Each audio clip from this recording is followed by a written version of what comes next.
Hello दोस्तों, आपका स्वागत है फिर से आपके यूट्यूब चैनल पर। और आज हम लोग क्लास 10th की सप्लीमेंट्री के बारे में बात करेंगे। सप्लीमेंट्री का सेकंड चैप्टर के बारे में आज हम लोग पढ़ेंगे। फर्स्ट चैप्टर मैंने पहले ही पढ़ा दिया है, उसका लिंक डिस्क्रिप्शन में मैंने दे रखा है, उसको भी जा करके आप पढ़िए, उसके बाद आकर के इसको पढ़िए। तो देखिए, जो सप्लीमेंट्री का सेकंड चैप्टर है वो है the judgement seat of Vikram Aditya. Judgment seat मतलब वो कुर्सी या वो चेयर जिस पर विक्रम आदित्य बैठ करके जजमेंट किया करते थे, यानी कि न्याय दिया करते थे। ठीक है, अब देखिए विक्रम आदित्य जो है, उनका नाम आप लोगों ने बहुत सारी कहानियों में सुना होगा, उसी के बारे में यहाँ पर भी थोड़ी सी चर्चा की जाएगी। लेकिन यहाँ पर उनके बारे में चर्चा नहीं है, उनकी चेयर यानी जजमेंट सीट जो है उसके बारे में चर्चा है। तो चलिए फिर हम लोग शुरू करते हैं।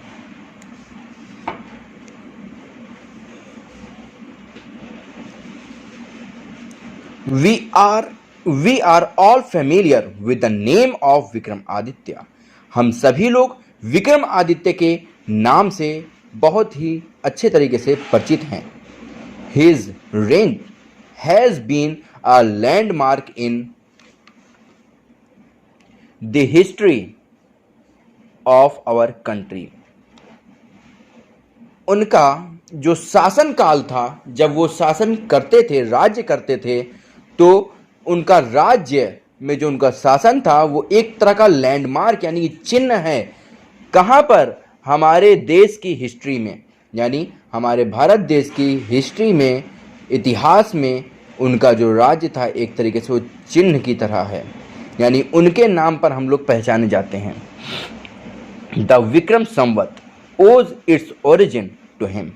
जो विक्रम संवत होता है, जो डेट्स जो हम लोग संवत लिखते हैं, वो भी विक्रम आदित्य से ही शुरू हुई है। ऑल्दो यद्यपि his name is so famous, यद्यपि उनका नाम बहुत ज़्यादा प्रसिद्ध है, इट इज स्ट्रेंज, ये बहुत ही अजीब है, दैट कि we hardly know anything definite about his life. ये बड़ा ही अजीब बात है कि वो इतने फेमस होते हुए भी उनके बारे में हम लोग बहुत ही थोड़ी चीज़ें जानते हैं। There is one thing certain about him, however, he loved justice and learning। ये बात उनके लिए प्रख्यात है, कही जाती है कि उन्हें बहुत ज़्यादा प्रेम था जस्टिस यानी न्याय, लर्निंग यानी सीखने से, यानी वो हमेशा सीखते रहना चाहते थे। ठीक है, समझ में आ रही बात? ठीक है, आगे बढ़ते हैं। He gave perfect justice to his people। वो लोगों को बहुत ही परफेक्ट, बहुत ही सही जस्टिस यानी कि न्याय दिया करते थे। And gathered learn main about him in his court. और लोग एकत्रित हुआ करते थे उनकी कोर्ट में, उनसे कुछ सीखने के लिए, कैसे किस तरीके से वो न्याय दे रहे हैं, इस बात को सीखने के लिए लोग एकत्रित हुआ करते थे।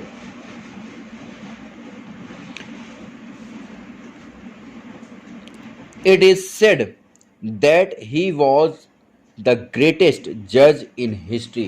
ऐसा कहा जाता है कि वह पूरे हिस्ट्री के, पूरे इतिहास के सबसे महान, सबसे अच्छे जज आज तक के हुए हैं अपने भारत देश में। Vikram Aditya was never deceived. Vikram Aditya को कभी भी धोखा नहीं मिला, किसी ने भी कभी भी उनको धोखा नहीं दे पाए। धोखा नहीं दे पाए यहाँ का मतलब है डायरेक्ट धोखा देना नहीं, मतलब कि जब भी उन्होंने न्याय किया हमेशा सही न्याय किया, कभी भी उन्होंने गलत न्याय नहीं किया। न्याय करने में उन्होंने कभी धोखा नहीं खाया। Nor did he ever punish the wrong man. और ना ही कभी उन्होंने किसी गलत व्यक्ति को सजा सुनाई। अब गलत व्यक्ति कहने का ये मतलब है कि जैसे किसी ने कुछ गलत नहीं किया हो तब भी उसको सजा नहीं सुनाई। ऐसा नहीं था कि जिसने गलत किया है वो बच गया और जो गलत नहीं किया है वो सजा का पात्र बन गया, ऐसा उनके साथ कभी भी नहीं हुआ। The guilty trembled. गिल्टी मतलब जो दोषी हुआ करते थे, जो पापी हुआ करते थे, वो उनके सामने ट्रम्बल्ड यानी कि उनके सामने कांपने लगते थे। व्हेन जब दे केम बिफोर हिम, जब वो उनके सामने आते थे, फॉर दे न्यू क्योंकि वो जानते थे that his eyes would look straight into their guilt, क्योंकि उनको पता था कि विक्रम आदित्य की जो आंखें हैं वो डायरेक्ट उनकी गलतियों तक पहुंच जाएगी। And those who came to him with difficult problems were always satisfied with by the way he solved them. और वे लोग जो भी अपनी समस्याओं को, अपनी अलग अलग तरह की डिफिकल्ट, बड़ी ही जटिल समस्याओं को लेकर के उनके सामने आया करते थे, उनको पता होता था कि वो बहुत ही आराम से उनको सभी प्रॉब्लम्स को सॉल्व कर देंगे। आगे देखिए। एंड सो, और इसलिए इन इंडिया, भारत में, आफ्टर हिम, उनके बाद, वेन एवर एनी जज pronounced his judgment with a great skill, उसके बाद जब भी भारत में कोई भी जज बहुत ही सही ढंग से न्याय अनाउंस करता है, सुनाता है, it was said of him, उनके लिए ऐसा कहा जाता है, oh he must have sat on the judgement seat of Vikram Aditya. ऐसा कहा जाता है जब भी कोई सही ढंग से न्याय दे देता है, बहुत ही अच्छे तरीके से न्याय सुना लेता है, तो ऐसा कहा जाता है कि अरे जरूर ये कभी ना कभी judgment seat of Vikram Aditya पर बैठा होगा। यानी विक्रम आदित्य की जो स्किल्स हैं वो उसके अंदर आ गई हैं, उस पर बैठने की वजह से। आगे देखते हैं। Has anyone ever seen the judgement seat of Vikram Aditya? क्या कभी किसी ने judgment seat of Vikram Aditya, यानी विक्रम आदित्य की जजमेंट सीट, यानी यू कैन से सिंहासन को कभी किसी ने देखा है? Perhaps not. परहैप्स का मतलब शायद नहीं। बिकॉज, क्योंकि the seat does not exist any more, क्योंकि वो जो सीट है, सिंहासन है, अब वो नहीं रह गई, अब उसका वर्चस्व खत्म हो गया है। I am going to tell you how it disappeared. मैं आपको बताने जा रहा हूं कि यह सीट, यह सिंहासन कैसे गायब हुआ। ध्यान से सुनना, मेरे बगल में डंडा भी है। आगे देखिए। After the death of Vikram Aditya, the people of Ujjain, Ujjain के लोग, after the death of Vikram Aditya, यानी विक्रम आदित्य की मौत के बाद, in due course of time, समय के बीतने के साथ साथ या के कारण, forgot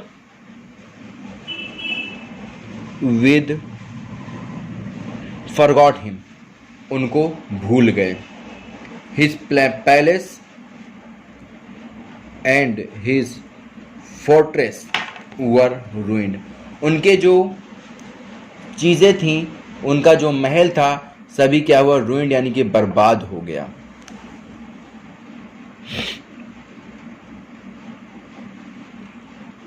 The heaped up ruins, having been covered with grass, dust and trees, were turned into a pasture for feeding the cattle. कह रहा उनकी जो भी बाकी की ज़मीन थी, बाकी का जो उनका महल था, सभी चीज़ क्या हो गया? एकदम पूरी तरह से बर्बाद हो गया। उसके ऊपर घास निकल आई, उसके ऊपर पेड़ पौधे निकल आए, और आज के समय में वे मवेशियाँ, यानी कि गाय, भैंस और बकरी, इन सब के चारा की जगह बन गई। यानी वो सब आते हैं यहाँ पे चारा खाने, चारा मैंने सोचते हैं घास वास खाने, सब लोग आते हैं उनको खिलाने। आगे देखिए। The village people used to send their cows out to these pastures to graze.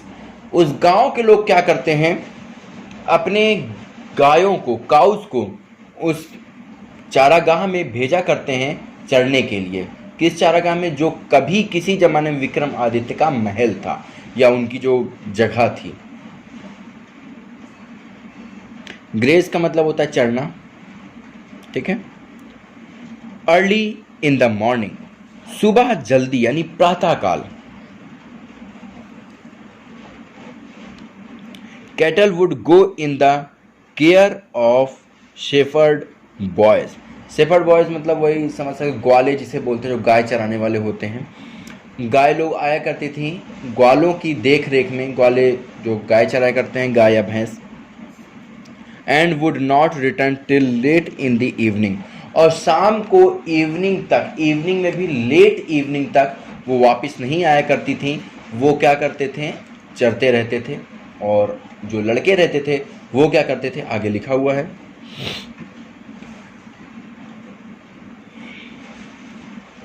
हाँ देखिए, when it was time to return, a shepherd boy would call out from the edge of the pasture, and all the cattle along with their cowherds would gather round him, and together they would turn homewards। यानी When it was time to return, जब यह वापिस return यानी वापिस लौटने का समय हुआ करता था, a shepherd boy would call out from the edge of the pasture। तो एक शेफर्ड बॉय क्या क्या करता था, उस चारागाह के एक कोने में जाकर के सारी गायों को आवाज लगाता था, चिल्लाता था बुलाने के लिए। एंड और all the cattle along with their cows herds would gather round him, and together they would turn homewards। और सभी गाय क्या करती थी, वापस आ जाया करती थी उनके पास में, और सब साथ में, यानी वो गाय और वो जो बच्चे थे, लड़के थे, वो सारे लड़के क्या करते थे, सब साथ में अपने घर वापस लौटा करते थे। आगे देखिए, सच was the life of the shepherd boys in the village about Ujjain. कह रहा है उज्जैन के गांवों में उन बच्चों के जो लाइफ थी वो ऐसे ही थी। there were many of them, and उनमें से कई लोग ऐसे ही थे। और in the long days on the pastures they has plenty of time for fun। और उस चारागाह में वो बच्चे बहुत ही ज़्यादा फन किया करते, उनको बड़ा मज़ा आता था। गाय इधर चलने निकल गई, वो अपना काम शुरू, उनको मज़ा आना शुरू, ठीक है। दे हैड, ये हो गया। वन डे, एक दिन, they found a play ground, एक दिन वो खेलते खेलते उनको एक प्ले ग्राउंड मिला। एंड और हाउ डिलाइटफुल इट वॉज, और वो कितना मज़ेदार था, उनको बड़ा ही मज़ा आ गया उस प्ले ग्राउंड को पा करके, बहुत ही खुशी हुई उनको। The ground under the trees was rough and uneven, जो उस ग्राउंड का जमीन थी बहुत ही रफ थी, समझ गए ना, खबरीली थी, मतलब चिकनी नहीं थी।